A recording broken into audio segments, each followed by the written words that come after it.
Well, hello! It's good to see you. Today I am going to talk about the books that I read in the month of March. And it's not the end of March yet, but I'm filming and posting this video. There's still a few more days, but it's fine. If you're thinking, wow, your skin is glowing, thank you so much. I got my very first facial. I feel incredible, and also my pores are empty. I have huge pores, but they were full of gunk, and now they are still huge but empty. It's incredible. I feel so clean. Anyway, so I did that, and I got my nails done too.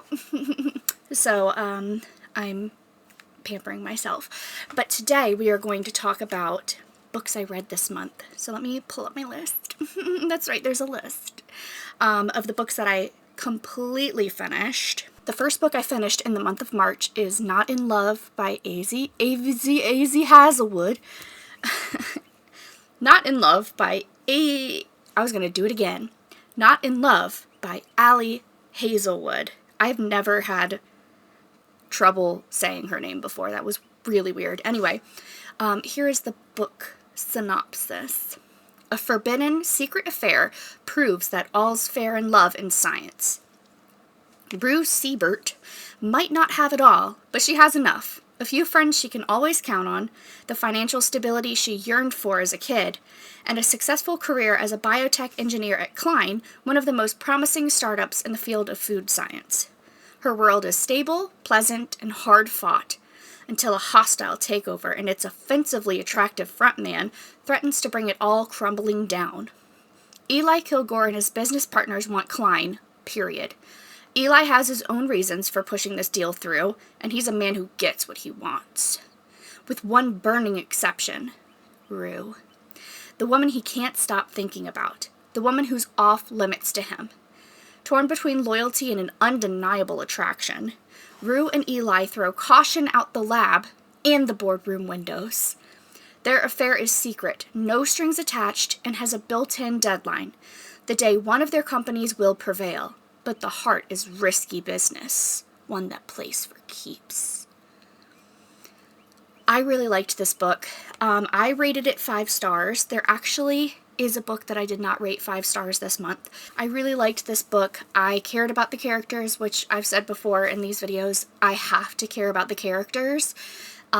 This book took me forever to read. It literally took me since June of last year. However, I read basically half of it on a cruise, and then didn't pick it up until March, or February technically. So it really didn't take that long.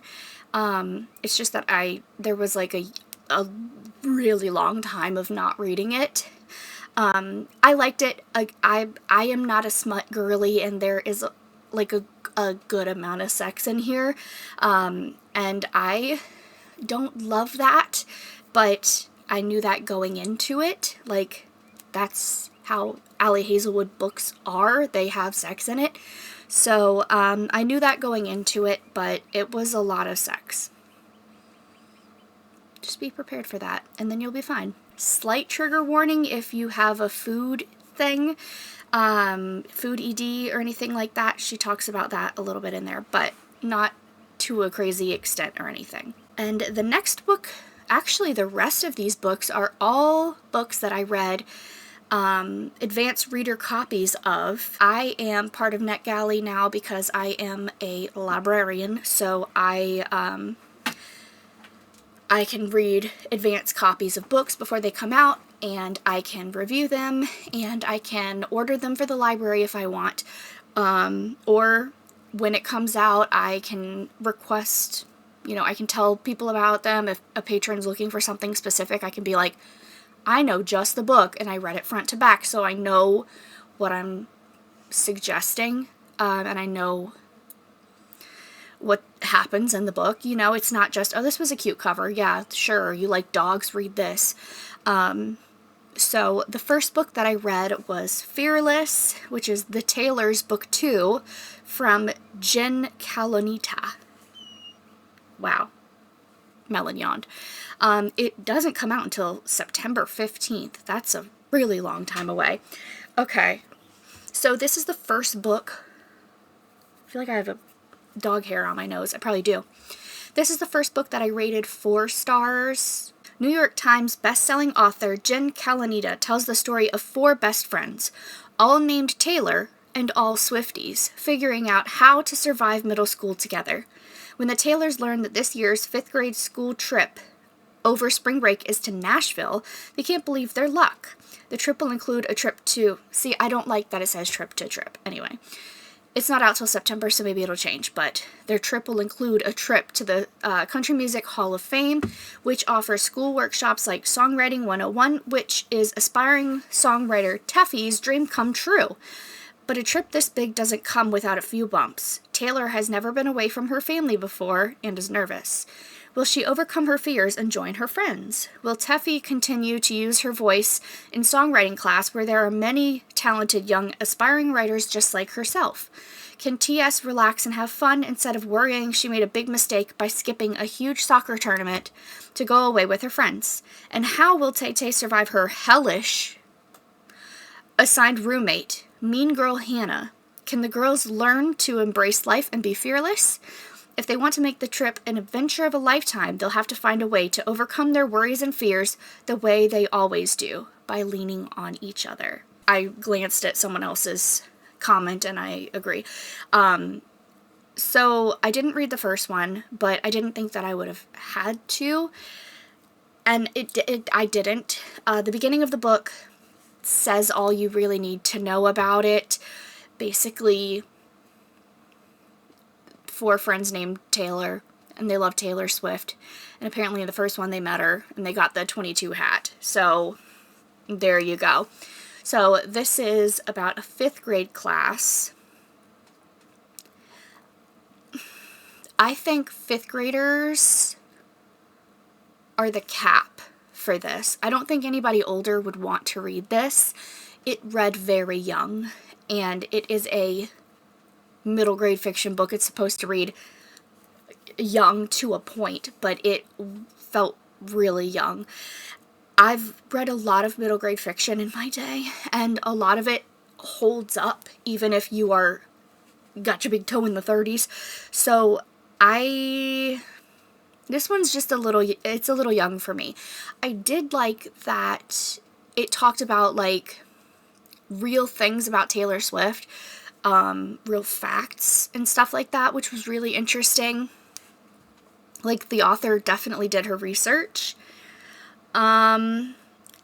It sounds like it's going to be all about the trip, but the trip happens and there's like 10 pages left. Like, it's really mostly them just stressing out about the trip, and I didn't love that. It was a lot of complaining in a way. I get it though, because it's called Fearless, so they want to talk about their fears and why they're scared and overcoming them and everything, but it was a lot of, like, again, I'm an adult, but trivial issues. If you have a young Taylor Swift fan, I'd suggest it, just because there's really not a lot of Taylor Swift themed books out there, and this is literally all about Taylor Swift, so they very well could like it, because everything else is like nonfiction, and it's made in like 2008, and it's like things have changed since then, but it was fine. But I did see another review said that based on the cover they thought it would be a graphic novel, and I did too, so that's something to keep in mind. It very much looks like, I mean, you already saw it because I put it next to it, but it very much looks like a graphic novel, and it wasn't. Anyway, the next book that I finished is called The Music of Us by Emerald Alexandria. This cover is gorgeous. This is coming out June 2nd, 2026, so it's coming out fairly soon. Let me read what this one is about. a fun and flirty contemporary YA novel between a cat cafe barista and a boy band pop star that hits all the right notes. The Music of Us is a laugh-out-loud, friends-to-more romance, perfect for fans of Casey West, Beth Reekles, and Lynn Painter. Side point, I don't like when people say that. I guess it's just to, like, get the word out and, like, tell you what to expect, but I don't like that. A lot of people are doing that now where they're like, if you like this author, you'll love this. And it's like, but why is that on your blurb? I don't want someone else's name on my blurb, personally. Happens a lot. Anyway, if life came with a playlist, Lucy's current era would be Stressed Girl Summer. While her friends are out enjoying the last summer before college, Lucy has her hands full managing her mom's quirky cat cafe. But with the fancy new coffee shop across the street, how will she attract enough customers to adopt the cats, or even pay the rent? In a desperate moment, Lucy emails her ex-best friend and first crush, Jake Moody, who's now the resident bad boy in the massively popular boy band, The Usual Suspects. Lucy hasn't spoken to him in years, not since he kissed her and left her for auditions without a backward glance. Which she's totally not holding a grudge about, thanks for asking. To her surprise, Jake is all in on hosting a live stream performance to raise support for the cafe and salvage his image after his most recent scandal. As Jake and Lucy work together to corral his bandmates and plan the live stream, she finds her old feelings resurfacing despite her firm intentions to keep her distance. Is it possible the old Jake she knew is still hiding under his new rebellious image? I loved this book. I knew from looking at the cover that I was going to love this book. It is so good. I love books about animals. I love cutesy little romances with no sex in them. Like, this was literally perfect for me. This was the perfect book. Like, no notes. This book was perfect to me. So good. I cared about the characters. I loved the backstory. I feel like this reminds me a lot of, like, fan fiction that I used to write as a kid, where it's like, my ex-best friend, Nick Jonas. And it's like, yeah, I bet your ex-best friend is Nick Jonas. But it was really, really good. I loved it. I thought it was adorable. The pacing was really good. The side things were really good. Everything worked so cohesively. The timing was perfect. I just loved this story. If you're like a boy band fan, or if you ever were, like if you were like really into the Jonas Brothers in 2007, I still think you would like this. Because I think we're like a different breed. Like we got something in some kind of weird chemical in our brain or something that we would love this. If you didn't care about boy bands and stuff, it's still got cats in it, so that's cool. But I feel like the people like us that were, you know, big boy band fans growing up, I think will especially love these.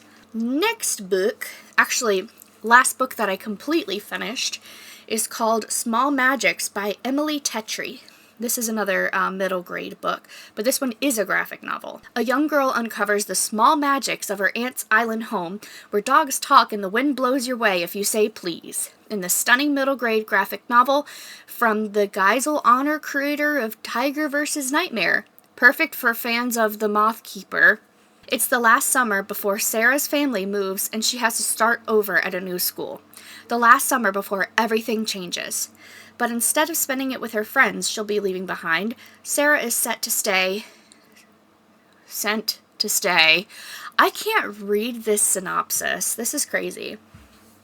Sarah is sent to stay with her aunts on a tiny island in the middle of nowhere, miles and miles away from any other kids. At least it's a magical island. The moment Sarah sets foot on the shores, she begins to discover the small magics that make life there an endlessly surprising adventure. From talking animals to trees with minds of their own, this island is full of impossible, incredible things, and with her aunt's 2 dogs as her eager and very chatty guides, Sarah is ready to discover them all, celebrate the sweetness of summer, the joy of new friendships, and the hidden wonders of the world with small magics. I could not read that synopsis. I don't know what was happening there. But anyway, this is adorable. The art style's fantastic. This book comes out September 22nd, so you still got a lot of time, sorry. But I really, really liked this book. It was also progressive in a way that wasn't in your face. Like, her aunts are married, so it is a lesbian couple. And she was also talking to her friends on like a FaceTime before, and one of them was non-binary.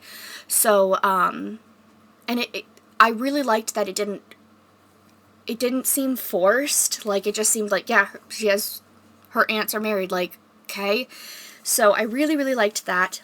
I loved the dogs. They were so cute, and I feel like that's exactly how dogs would speak if they could, which I'm not saying they can't. I'm saying they choose not to. But at least they choose not to use their words. They speak to you with their expressions and their body language, if you listen. But yeah, I really liked this book. It was really sweet, really cute. This, I think, has a wider audience. So I think people younger and older would really like this book. This is a really cute book, and it was a graphic novel. It was a really quick read. The art style is gorgeous. I think it was really good. So, especially like a summer book. Like, I mean, summer's coming. Yeah, summer's coming. So, if your kids want to read something that's just cute and summery and easy and just like cozy, I feel like this is the best like cozy book that's out for kids right now for summer. So just something to keep in mind. This is a great book to read, even like a beach read, because they're on an island maybe.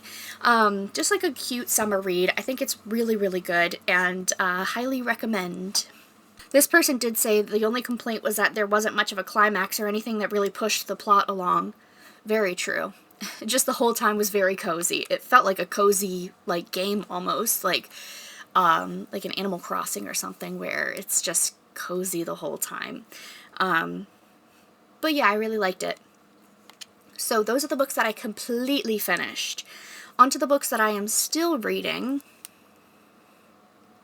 I'm so happy about this one. I was so excited for this book to come out, and I actually heard about NetGalley through Simon Sitz, who is the Instagram page that made this book. So I saw that she was providing advanced reader copies through NetGalley, and I'm like, well, what's NetGalley? So then I looked it up, and I applied, I guess, to read this book, and they took a long time to answer, and I was approved not a couple days ago, like a week ago, and I immediately started reading it. I was reading a different book, and I straight up abandoned it for this book because I was so excited to read it, and it's called Dogs, Boys, and Other Things I've Cried About by Isabel Klee. So if you have ever seen Simon Sitz, that is the author. So this says, from the social media superstar behind Simon Sitz, Isabel Klee, known for her heartwarming tales of dog rescue, comes an utterly winning memoir about a 20-something woman's search for true love in New York City and the dogs who helped her find it. A Jersey girl by birth, Isabel Klee has always wanted to live in New York City.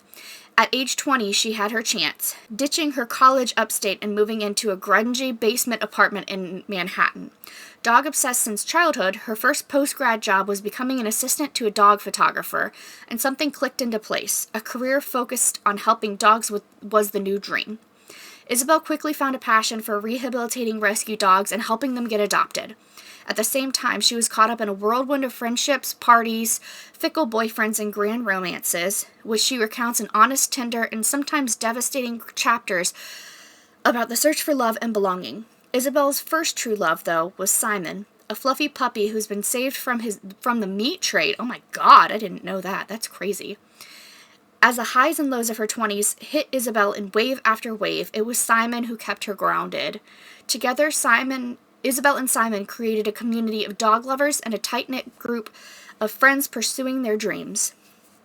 In this honest and moving memoir, Isabel leaves Isabel weaves together the story of her foster dogs and the challenges she helped them overcome with tales of complicated relationships, hard decisions, and great loves in New York City, all leading to a happy ending not only for the rescue pups, but for Isabel herself.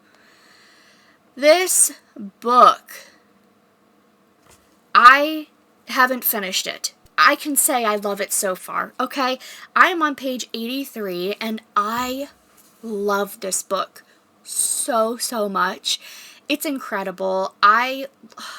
It's just so cozy and sweet, and I'm still in the earlier parts of this book, so she hasn't gotten Simon yet where I am, but she had a couple foster dogs at this point, and I love it so much.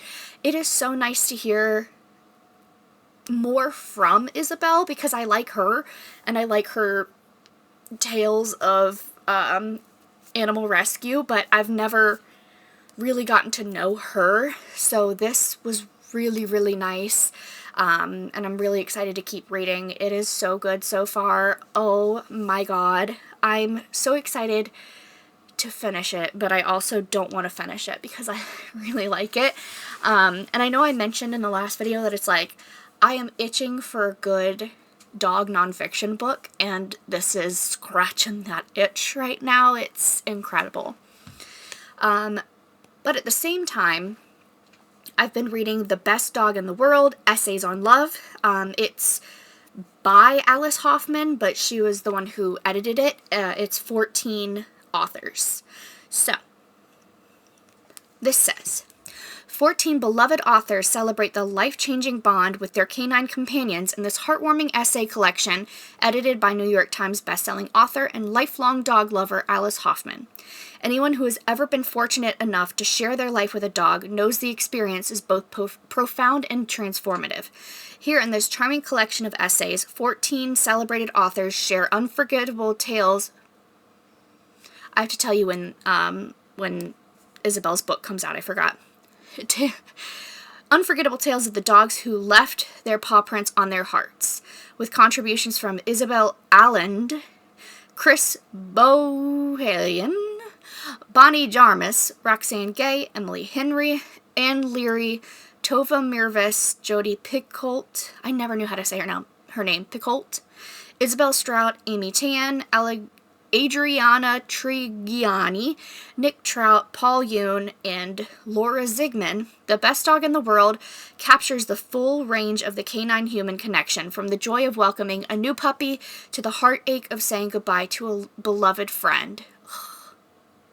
Don't make me cry, that's crazy. A love letter to the loyal companions who enrich our lives and teach us about empathy, joy, and unconditional love.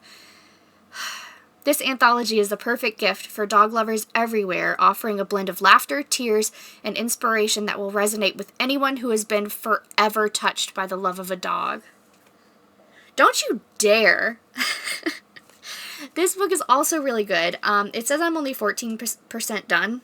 I don't know what page I'm on, but this is also really good. I think I've read the first 3 out of 14, and they're really fun so far. So they're short, digestible stories. There's like a little drawing in the beginning of what the dog looked like. I would love a color picture of each dog, like at the back or like in the middle. You know how they do like the color photos in the middle of a book? I would have loved that too. But it's so sweet, so cute, and that book just came out. Like, we just got it at work.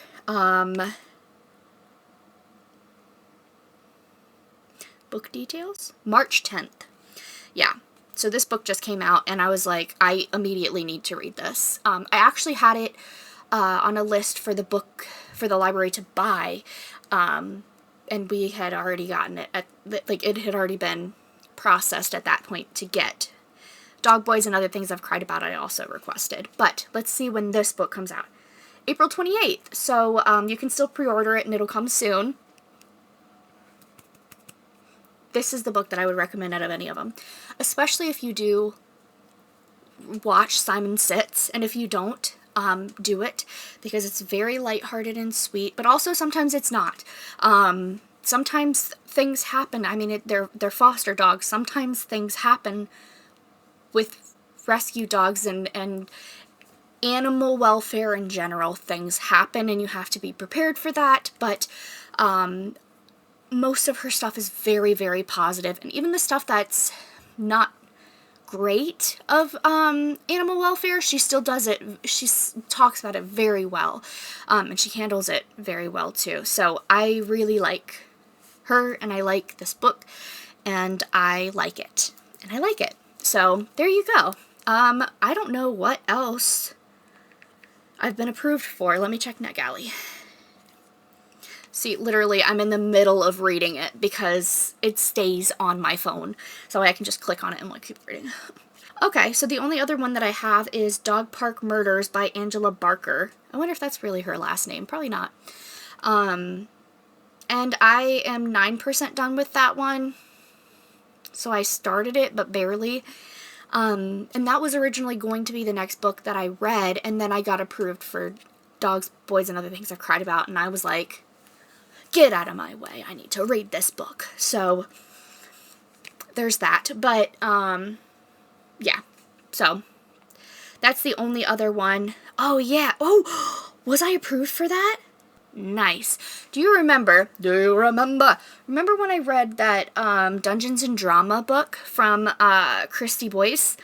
I just got approved for Roles and Rivalry. Roles and Rivalry. Wow, that's hard to say. Which is the next book in that series. So I did get approved to read that one, so that's exciting. But first I have to finish these two dog books, and oh my god, and also the dog book that I'm reading now. Also, I checked out 100 Dogs and Counting, and she is the same author from the book that I read before that was Another Good Dog. So that's another like nonfiction book about fosters. Incredible. So if you love dogs, girl, you came to the right place. Stay a while, because I have so many books that I've read about dogs, and it's not stopping anytime soon. If you have anything that you can recommend to me that's dog themed, either fiction, nonfiction, for kids, for adults, I don't really care, I'll read it. I do want to read Allergic at some point, which is a middle grade fiction graphic novel. It is getting checked out constantly at work, so I don't like to check things out that are very, you know, like they have holds lists. I don't like getting involved in that because I want patrons to be able to read them. But I do want to read that book, so maybe I can like dedicate a day to reading that book and then return it, so that way the next kid can read it, because I've been recommending it just because it's well known as a good graphic novel about dogs, but I would like to actually read it so I know what I'm recommending more than just it's a graphic novel about dogs, you know. So anyway, that's where we are right now, and I'm so excited to keep reading. I can't believe it. What number am I at? I think I'm at 10. Let's see. 2026 reading challenge. Still at 9 of 12 books read. Thought I was at 10. Well, that's depressing. It does say I'm 7 books ahead of schedule. So that's cool. But yeah, my goal is 12. And I mean, if I finish the books that I am currently reading, girl, that's 12. Isn't that crazy?